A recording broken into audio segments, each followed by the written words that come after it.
ಇರುವುದೇನೆಂದರೆ ಸರ್ವಕಾಲ ವಶ ಸರ್ವ ನರಕಃ ಕೋಪ ಪರ್ಯಾಪ್ತತೆ ಅನ್ನುವ ರೀತಿಗೆ ಪೂರ್ವಿಯಳು ಸರ್ವ ಕಾಲ ಅಧೀನವೆಂದು ತಿಳಿದು ಎಕ್ಕಳವಾದ ದುಃಖ ಲೆಕ್ಕದಲ್ಲಿಡದ ಅಕ್ಕರದಂತಿಳಿ ಮಿಕ್ಕಿದ ಒಂದು ನೀತಿಯನ್ನು ಹೇಳಿದೆ ಕೇಳು. ಅವಶ್ಯ ಭಾವನು ಭವತಿ ನಿಶ್ಚಿತಂ ಅನ್ನುವ ರೀತಿಗೆ ಪ್ರಚೂರವಾದ ವಚನದಂತೆ ವಿಧಿಲಿತನೆಯು ಮಹಾತ್ಮರಿಗಾದರೂ ತಪ್ಪದು. ಅಹೇತು ರೂಪದಿ ಚೆನ್ನಾಗಿ ಕೇಳು.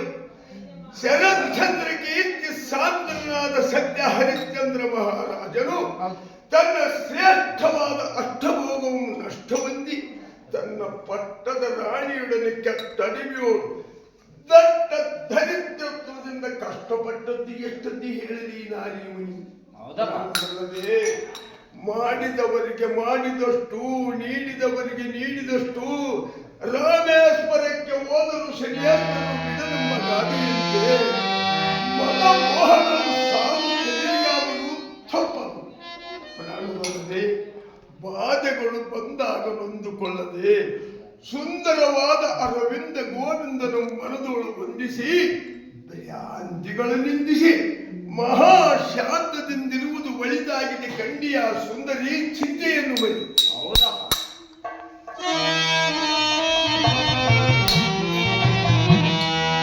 ರಮಣಿ ಇದಲ್ಲದೆ ಮತ್ತೆ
ಅಲ್ಲ ಚಿಂತಿಸದಿರೋ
ಹಾಗೆ ನಾರಿ ರತ್ನವೇ ಅಲ್ಲ ಮತ್ತೆ ಅದು ಹೇಳಿದ್ದೇನು? ಹಾಗೆ ಹಾ ಹೇಳಪ್ಪ.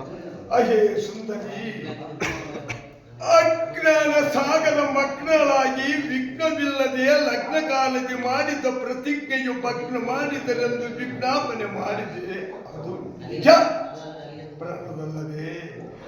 ಆದರೆ ನಿನ್ನ ಪ್ರಜ್ಞಾಹೀನತೆಯನ್ನು ಇಲ್ಲಿ ಕುಳಿತಿರುವ ಸುಜ್ಞಾನಿಗಳು ಮೆಚ್ಚುವರೇವಲ್ಲವೇ?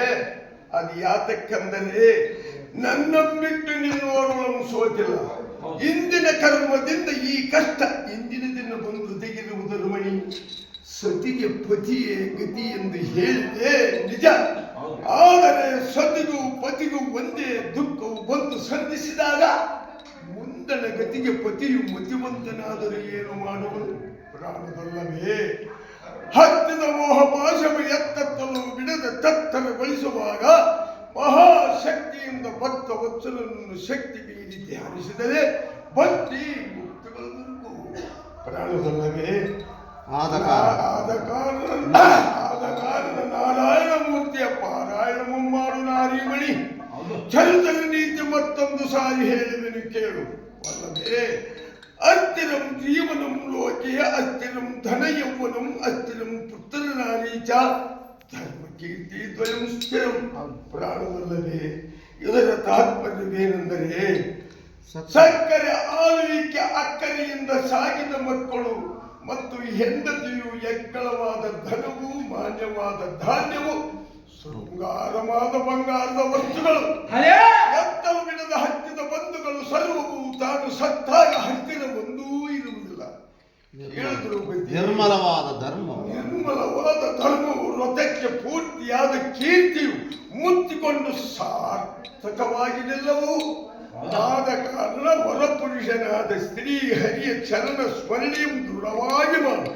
ದುಃಖವೆಂಬ ಕನನ್ನು ಕಡೆಗಾಣಿಸಬಹುದು ರಮಣಿಯೇ ಸನ್ಮೋಹನ ಬರಲಿ.